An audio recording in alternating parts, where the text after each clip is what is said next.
Like American presidents, the performances of Roman emperors need to be graded on a scale that takes into account the unique conditions of the empire at the time of their ascension, as well as the manner in which they responded to unforeseen events that were beyond their control.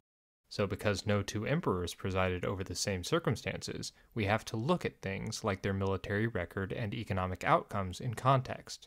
A true, objective comparison is impossible. We're bound to be subjective. But one useful tool for evaluating an emperor is to compare him to his immediate predecessor and his successor, as these two other rulers are closest in proximity to his reign, and we can look at conditions on the ground to determine if the emperor in question left Rome a stronger empire. No emperor benefits from the application of this criterion more than Claudius, for he was preceded by Caligula and succeeded by Nero, two of the worst emperors to ever wear the purple, and men so cruel, debauched, and depraved that even 2,000 years later their very names stand in as synonyms for madness and the worst excesses of Rome. When compared to these two, even the rather unremarkable Claudius seems like a vaunted philosopher king of Plato's Republic. Though Claudius's reign was not without scandal and salacious details, the bulk of the misbehavior is really just attributed to his wives, Messalina and Agrippina. Claudius's only real flaw is that he seems to have been so enamored by these women that he was unable to perceive their serial scheming, or was simply unbothered by it. In fact, the portrait of Claudius that shines through in the sources depicts him as a man who loved women dearly. At first glance, this does not sound unusual until we learn that Claudius was unique in that he was only attracted to women. According to Suetonius, he was immoderate in his passion for women, but altogether uninvolved with men. The brief aside from Suetonius highlights the massive difference between our modern culture and the world of the ancient Romans. That an upper-class male considering himself exclusively heterosexual was even worthy of note. It's no secret that many emperors, senators, and writers took male and female lovers, but the fact that a specific aversion to men was even worth commenting on drives home that the behaviors and attitudes we view as essentially normative today were anything but in the ancient past. At least among elite Roman men, whose lives make up the overwhelming majority of our sources for understanding Roman sexuality, the societal default orientation seems much closer to what would today be called bisexuality than heterosexuality. There is a temptation, then, to paint the ancient Roman world as one that was broadly tolerant of what we would today call queer sexualities. But though correct in some respects, the idea of Romans as enlightened and tolerant gives outsized weight to certain isolated pieces of evidence and privileges the experience of aristocratic men to exercise their sexual liberty however they saw fit, even when it directly impeded the rights of others. Is this really tolerance? Is it even commendable?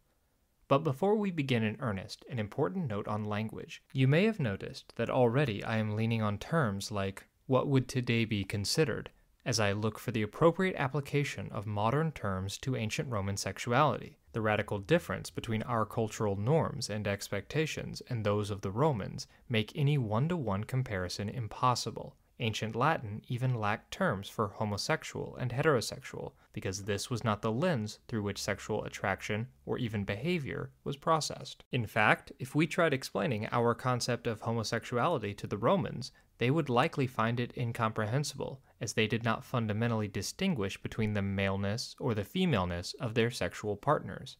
Roman ideas about sexuality are so distinct that they not only challenge how we think about orientation, but even gender. As such, despite the best of intentions, my use of language will at times be slightly anachronistic, and will oversimplify by the very nature of our problem. But this is just a YouTube video, and academic sources are linked in the description that handle this with the appropriate complexity and nuance.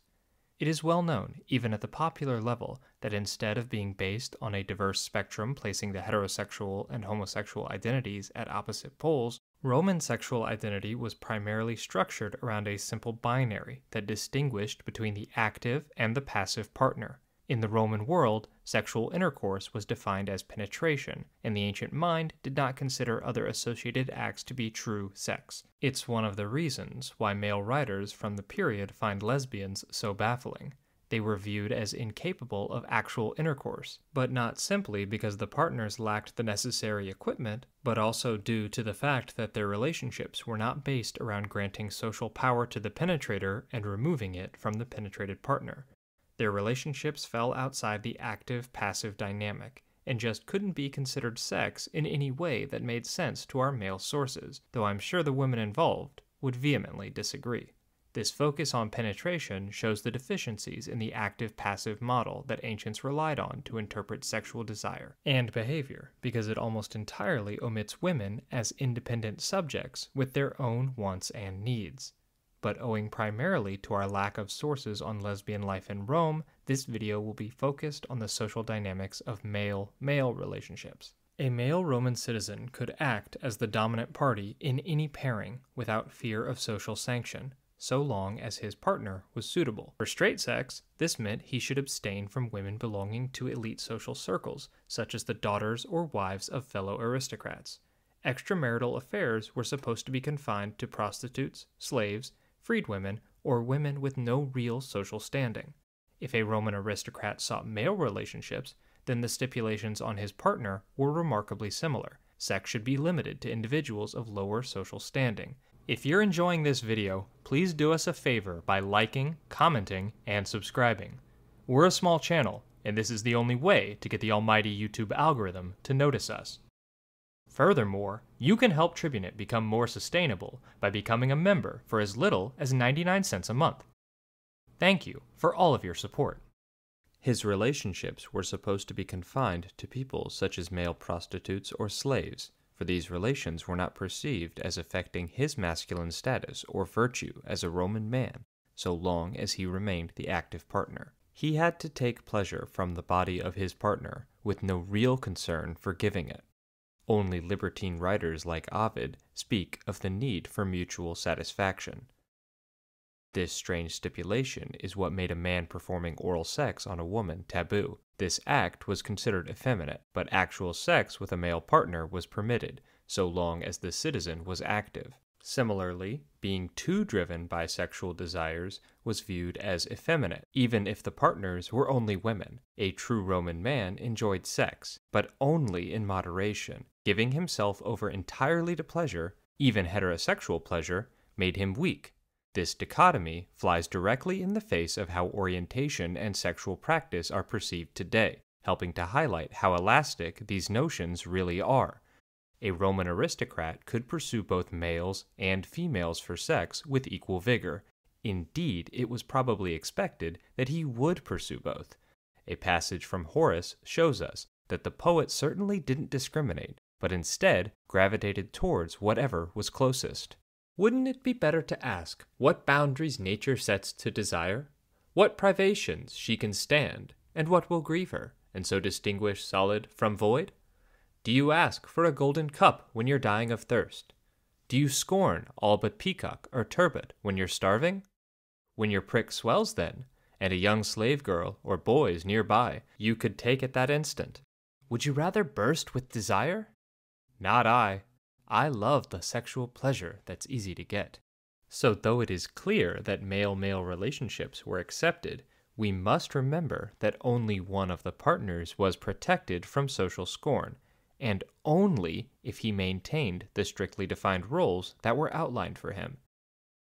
A common accusation that Republican politicians hurled at their opponents was that they had once had relations with men in the passive role, indicating the widespread disapproval that was associated with this behavior. Even the distinguished and erudite Cicero relished in lobbing homophobic slurs at anyone who crossed him, and they must have been effective to find such widespread use. We can see that the myth of Roman tolerance and openness is already beginning to fade, but it is with even more concern and care that we must confront the fact that the acceptance of gay relationships was not born out of a respect for free sexual expression, but out of the typically Roman refusal to place any limits on how elite citizens treated those below them. For the Roman idea of libertas was not perceived as a positive freedom from want or fear, but rather a negative freedom.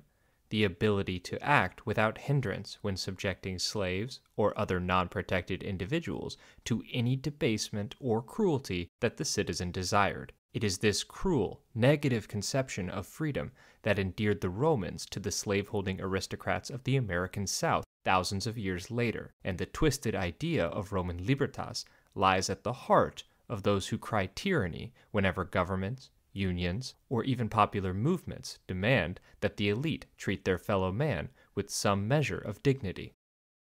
At least in the evidence we have concerning elite sexuality, the acceptability of same-sex relations hinged entirely on class and social position, on who was a true virtuous Roman and who wasn't. The Stoic philosopher Seneca, who is elsewhere remarkably progressive for his time in his views on slavery, bluntly states, "Sexual passivity in a free man is a crime.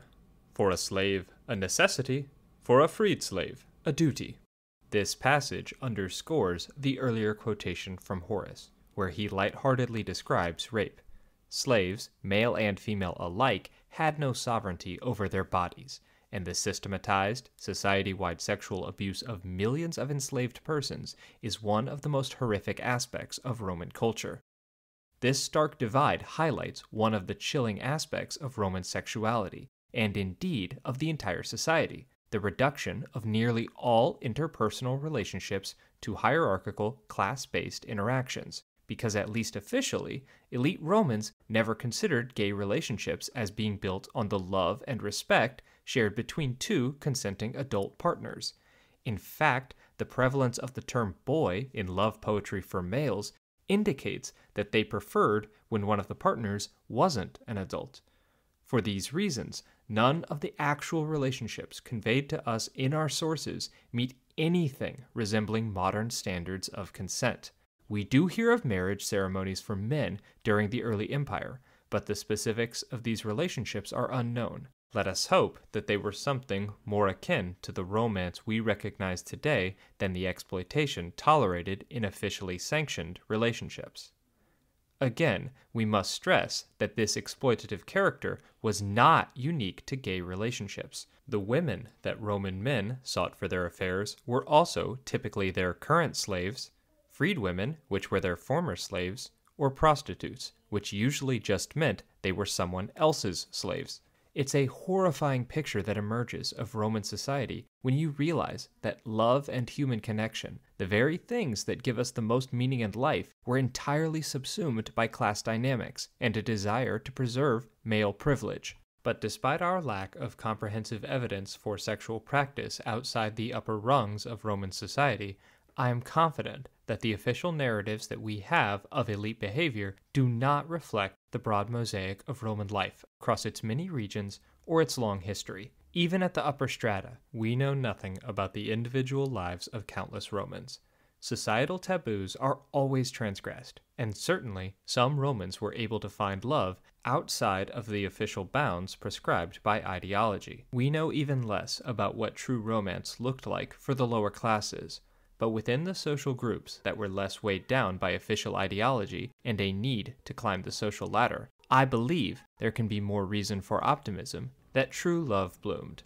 The human heart demands both companions and compassion as we navigate our brief stint on this earth, and it is inconceivable to me that there were not untold numbers of relationships, gay and straight, that were based on love and mutual respect, which have been erased by the march of history. Those forced to the margins persevered then as they do now, and have for thousands of years in every society, because their story is a very human one. It is in the inherently exploitative character of officially tolerated gay relationships that the initial crackdowns on homosexuality by Christian emperors must be understood. Conversion of an empire takes time, and the erosion of long-standing cultural beliefs and practices does not occur overnight. It is for this reason that despite new Christian professions, the ruling class maintained the same obsession with Roman virtue, and the legal efforts by these rulers do not seem to be as informed by perceived Abrahamic prohibitions of homosexuality as they are by a desire to uphold traditional conceptions of Roman virtue and libertas. For the regressive Theodosian Code promulgated by the Christian Emperor Theodosius, only prescribed the death penalty to the passive male, indicating a lingering belief that it was only the man who submitted who was committing a shameful act. Though doubtlessly informed by some Christian antipathy towards homosexuality, the law builds on a number of precedents enacted by earlier Roman legislation, such as the Lex Scantinia, which criminalized passive behavior by freeborn Romans, and Philip the Arab's decision to ban all male prostitution, as well as the long-standing prohibition on homosexuality within the legions themselves, which carried the death penalty even back in the Republican era. Indeed, it was not until after the collapse of the Western Roman Empire that Justinian's barbaric law code altered policy so that both male partners were viewed as equally culpable. Here the language takes on a distinctly Christian character that describes male-male sex as inherently contrary to the natural order. Furthermore, one reason that comprehensive regulations on homosexuality were mostly absent during the Republican period and early Principate is that during this era, the state itself was loath to exercise authority on issues that would have been defined as family matters, since this would have been viewed as encroaching on the all-important liberty of the paterfamilias to set standards for his family's behavior. As mentioned earlier, this interpretation of individualized aristocratic liberty was sacrosanct in Roman society. The paterfamilias could take any course to correct his own household, including selling members into slavery. The state was not necessary to enforce Rome's desired moral standards when it could rely on old patricians to keep their sons in line. So just as the reign of the rather pedestrian Emperor Claudius looks better to us by comparison to the tyrant Nero that came after, it is all too easy for many to miss the forest for the trees and reconstruct a rosy version of open and free Roman sexuality, in contrast to the misguided efforts of Christian monarchs and the Church to stamp out homosexuality following the collapse of the Western Roman Empire. But this oversimplified version of events falsely remembers what Rome actually was by placing the liberty of the male elite on a pedestal and forgetting that this typically came at the expense of others. Though I fully understand the importance of demonstrating that the more open and unequivocal backlash against homosexuality that occurred in Christian successor states to Rome was itself historically conditioned, and in no way represents what should be the natural order of things, it is also misguided, in my view, to elevate the Roman approach to sexuality as desirable or a model worthy of emulation. Two approaches can be wrong and abhorrent, and there should be no compulsion to align ourselves with the one that looks more appealing on the surface when the thinking behind it and the implications of its worldview are equally damaging to the cause of human liberation. I also find the appeal to Rome by some progressives confusing, because an honest approach to the past requires us to assess history descriptively, not prescriptively. The actions of any past society do not, in themselves, provide any inherent rationalization or grounding for current behavior. Insisting otherwise is a blind appeal to tradition itself, which is more often a font of oppression than it is an engine for liberation.